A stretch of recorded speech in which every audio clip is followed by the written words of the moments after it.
The Disney Plus Star Wars universe is continuing to expand, and here we have The Mandalorian Season 3, which was the show that kicked it all off. It was so great in the beginning, but is it still great? Well, I'm going to give you 5 good things about Mandalorian Season 3 and 5 bad things as I recap this show, all right? But first, go into the description and click on that link for a free epic fantasy ebook, and remember to like and follow this amazing channel for more great content. All right, let's do it.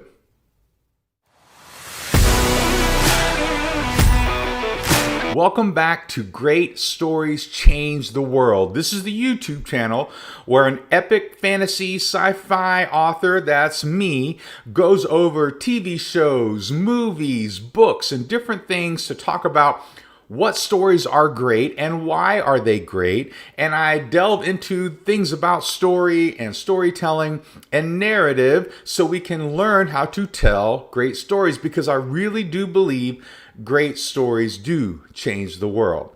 Now, a quick announcement for myself as an author. I signed 2 book contracts within the last month, and they are children's books. I also have an epic fantasy YA coming out sometime in the fall. So if you want more information about me and the kind of stuff that I write, then go into the description and click that link for a free ebook, and you'll give me your email, and that way you can stay kind of informed on the different writing projects that I'm doing. But let's just get into Star Wars. As I've said a lot of times on this channel and on podcasts and just with friends, I'm a Star Wars nerd. I'm not the biggest Star Wars geek or nerd or whatever you want to call them.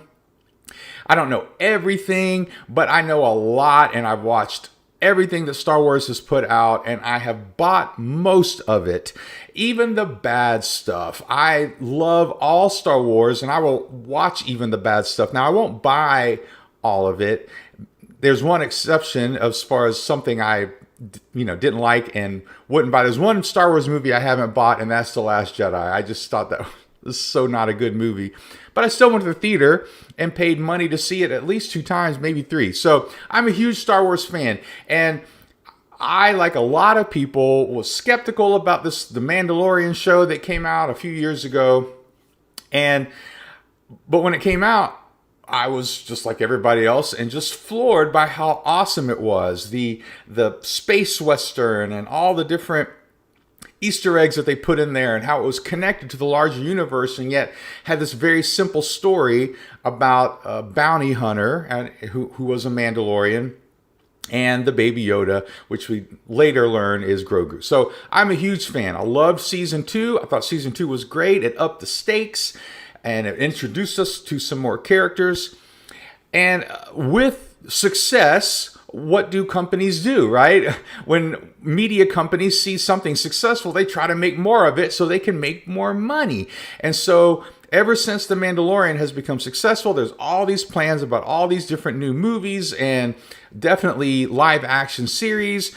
We have The Bad Batch, which I'm going to be doing a video about, recapping Bad Batch Season 2 on another video. So check out for that. But with The Mandalorian, it's successful, so they're going to have some of these different shows. And, you've got The Acolyte, you've got Ahsoka coming soon, which I'm super pumped about. And you had Andor, which I dug, and I've done a recap on that. So, go into my channel and check that review out. And I didn't like it as much as a lot of people did. Let's just say that. And I'll tell you why on the video.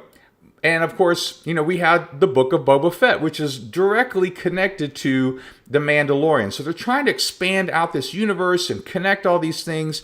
And so after all that sort of expansion has happened, and they're going to try to continue it, then we get finally The Mandalorian Season 3. Of course, we had a couple episodes, and I'll go over this later, with The Mandalorian in the Book of Boba Fett.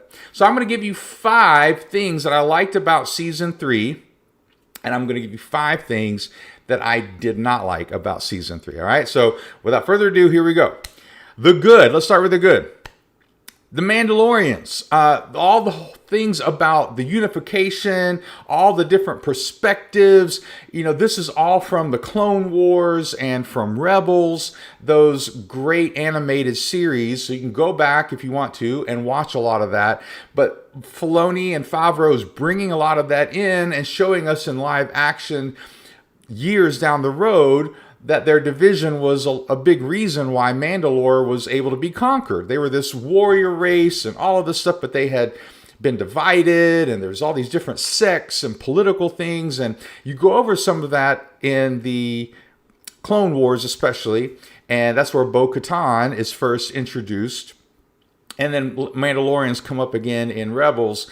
And so they're bringing some of that stuff in to this season, and I like that a lot, and I like the idea that it was a division that was allowed them to be conquered, and there's just a lot of that I liked, and how they're moving towards a more unified people, not forcing others to believe what they believe, but kind of trying to stick together to take back their home. And so I thought that was cool.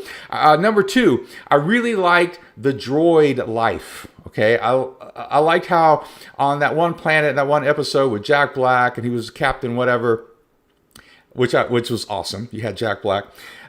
Then they went to this bar where there were droids, and they questioned droids, and I just thought that was kind of cool. Like you don't think like maybe there's a culture with the droids, and you got some sense of that with Star Wars, right? Like we don't let their kind in here, and the Mandalorian himself was sort of against droids, and he's kind of come around to some of that.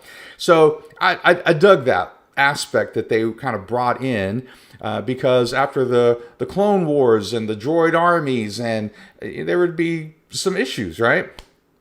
Number 3, I dug Jack Black. Look, you had me at Jack Black, right? You had me at Jack Black. He's one of my favorite actors, and he's been in some awful movies. He's been in some amazing movies, but he is never the problem. His performances, he's got so much energy. He's just naturally funny, and I dug that he was in The Mandalorian, and so he played a pretty good character, and the Duchess was cool, and that whole episode was pretty cool overall. All right, number 4, I really enjoyed how they were starting to set up how the First Order began. Now, I'm not a huge fan of the sequels, right? I know they say, what's a generational thing? You're old or whatever.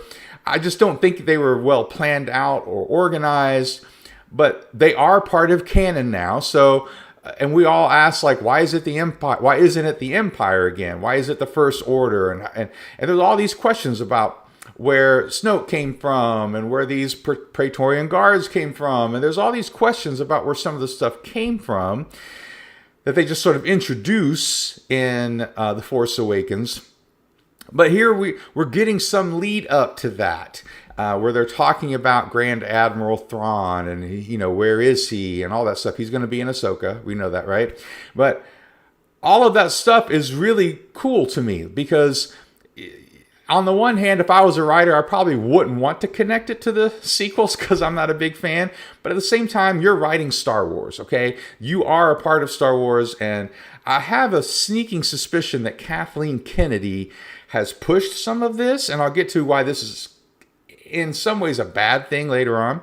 But I think she's pushed some of this to make it more interconnected with the sequels, and they haven't really done a bad job with it. They're starting to show some inklings that maybe the Republic isn't as strong as it should be. Maybe the Empire, there's the remnants of the Empire. And the Empire, the remnants of the Empire, like, they wouldn't just give up, right? I mean, a lot of those guys, a lot of the officers, they had power. They just wouldn't give that up. That's just history, right? If you know history, they don't just lay down and roll over. And especially guys with battleships and stormtroopers and resources and all that sort of stuff. So they're starting to act like the rebellion acted in the original Star Wars, New Hope, Empire Strikes Back, all that stuff. So I find that very interesting, and I like the way that they're doing it, and it's pretty cool. And lastly, number 5, the good about The Mandalorian season 3, number 5, is that the battles.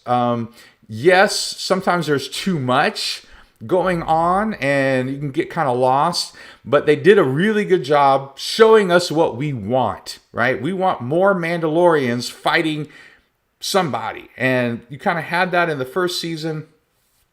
And just like that little scene in one of those early episodes was so cool. The Mandalorians, that little cohort, help him. But here we have unified Mandalorians, and now they're going to go back and try to fight for Mandalore and try to take it back. And so we have the Empire, who is still there somehow. I guess because Mandalore is kind of a forgotten place. They think it's cursed or whatever. And so here they have their own sort of Beskar enhanced sort of armor, and that's somewhat from the Clone Wars and that sort of stuff too.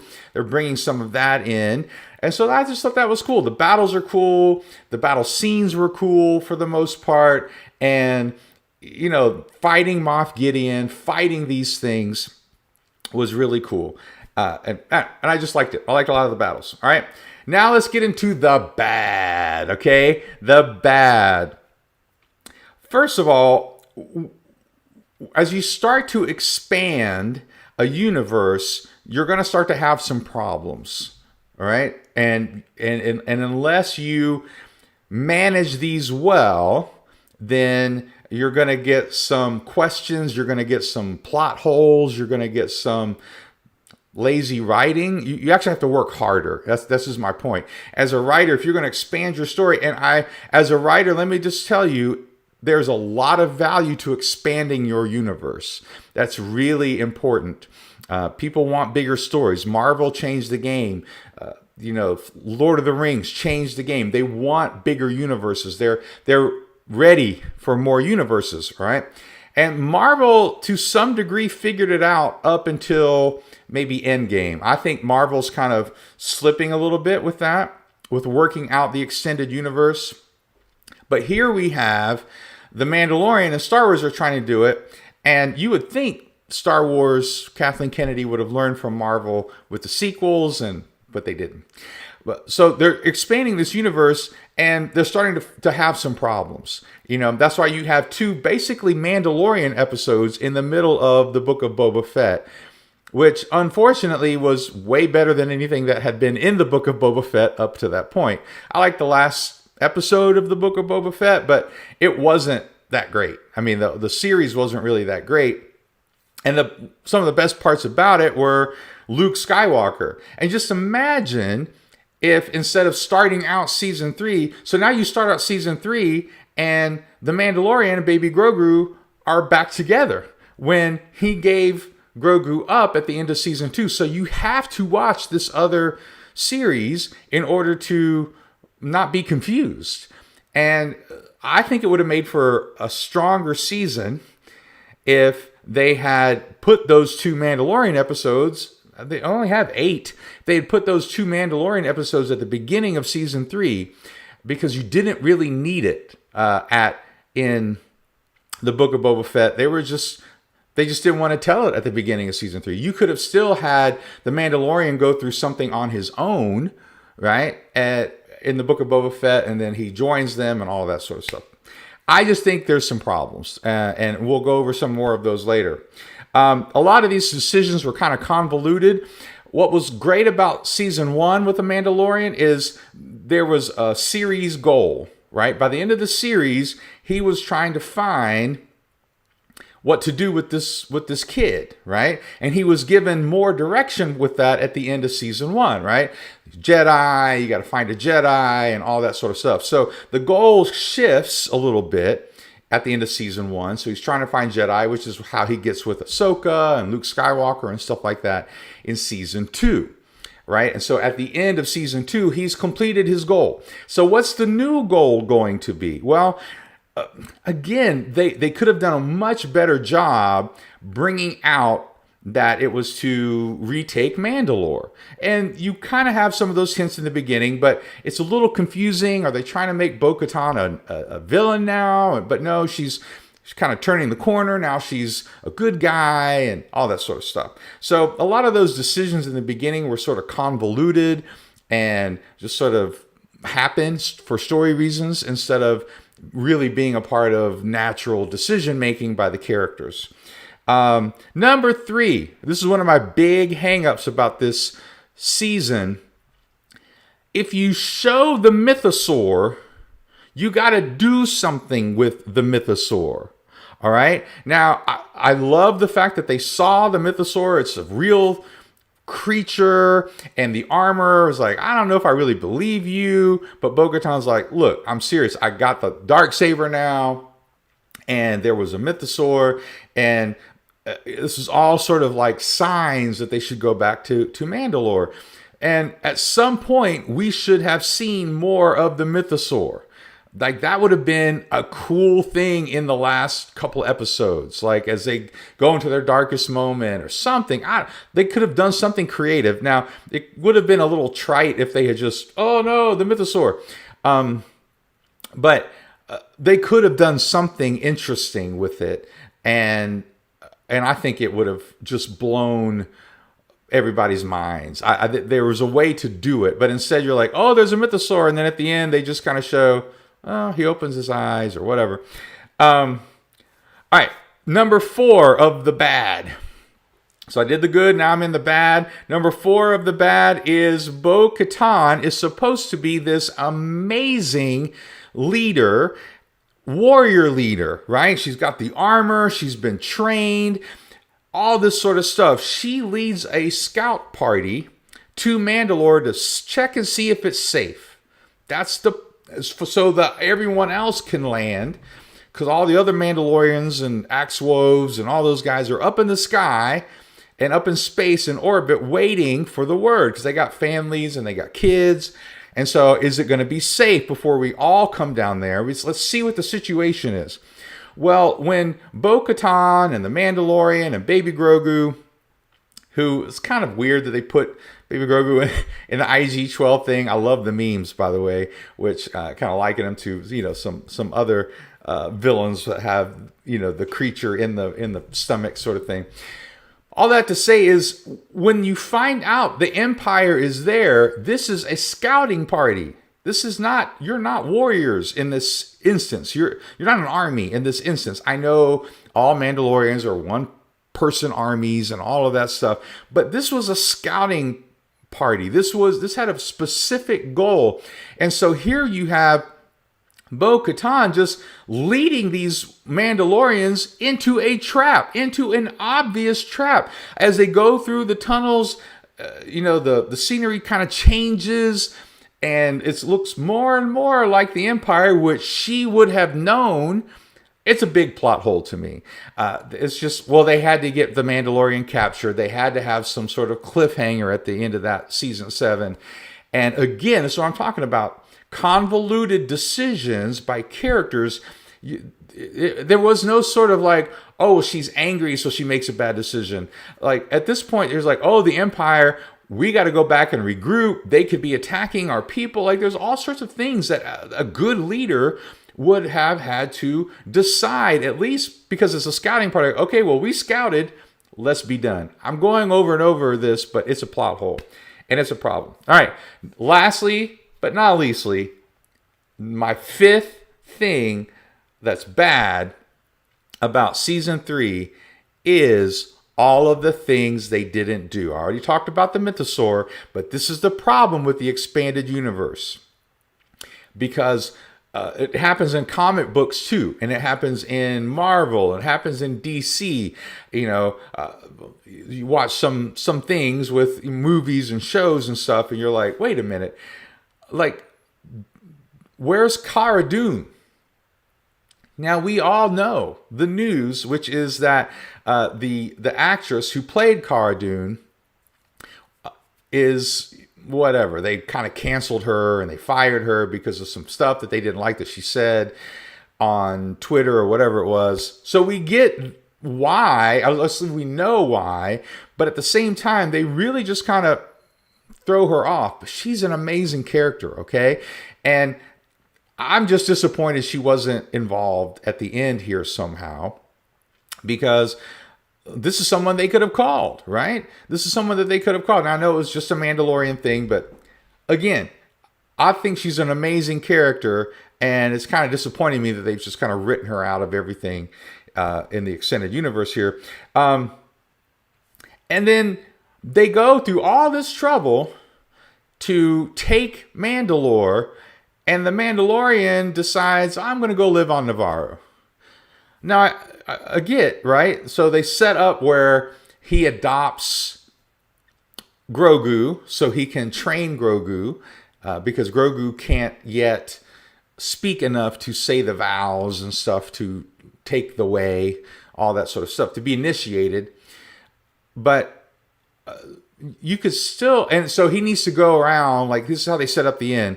He's going to need to go around on more adventures, basically. He's going to need to go around and train Grogu, go on some travels and do some missions and stuff like that.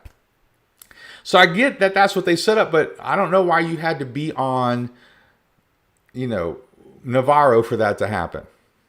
You just decided that was, there's no real reason. They could have done that on Mandalore, and he could have been checking in, and they could have gone more into that.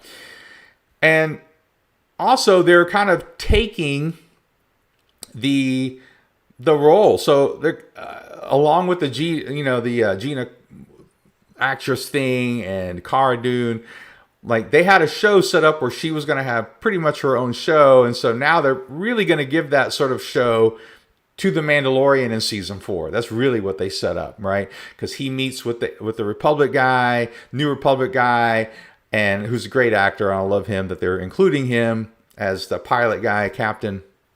But it's just kind of, it's weird. It's a little petty and it's a little weird to me. And why can't we call other people when the Empire is back? And you literally see that they have a whole base, and Moff Gideon is doing all this crazy stuff. You know where Luke Skywalker is, all right? He's training other Jedi. I get it, or whatever the thing is. And Ahsoka is on her own path. So maybe you don't try to call Ahsoka. You don't try to call Luke Skywalker. You don't try to call these people and be like, hey, can you help us? I get it. Maybe they just wanted it to be the Mandalorians who did it on their own. But all that to say is that's kind of the problem with the expanded universe, is that you got to have a reason why they don't call Superman, right, to help. If you know Superman's number and you're Batman in Gotham City and you're getting overwhelmed, why don't you call Superman? Or vice versa, or all this sort of stuff. And they do it in the Justice League, and they do it in the movies or whatever, where they're all supposed to be together. That's one of the problems. You got to come up with a reason why they just have to do it on their own, or they can't call this person or that. And they do a little bit in Marvel, where it's like, oh, we tried to call him, but he's gone, and she's out in the universe, or blah, blah, blah, blah, right? And it gets kind of convoluted at times. But that's the problem with the expanded universe. I like the expanded universe, and I like some of the things that they're doing with it. But at the same time, I don't know why you don't call Luke Skywalker. I mean, this guy, you saw what he did at the end of season 2. Let's have him. And he's not partial to the Empire. All of that. So, that's my 5 good things. A lot of things that I liked about this season. But I think they're coming up to some problems in the expanded universe with Star Wars and Disney Plus. And you're starting to see some of that. And I thought there were some plot holes and some different things in this season. Now, I also I understand why they did it, but I didn't put it on my list. I didn't like that they destroyed the Darksaber. I mean, we could have used that a little bit more, I think, but it was cool overall. All right, so you let me know what you think of this season. What are some things that you liked, some things you didn't like, or maybe you just disagree with everything I said? Put it in the comments, and remember to go down into the description, click on that link for that free book. Follow this channel so you can get some more great content. I've got some great guests coming up and some more announcements on my books and stuff. So stay tuned, all right? Peace out.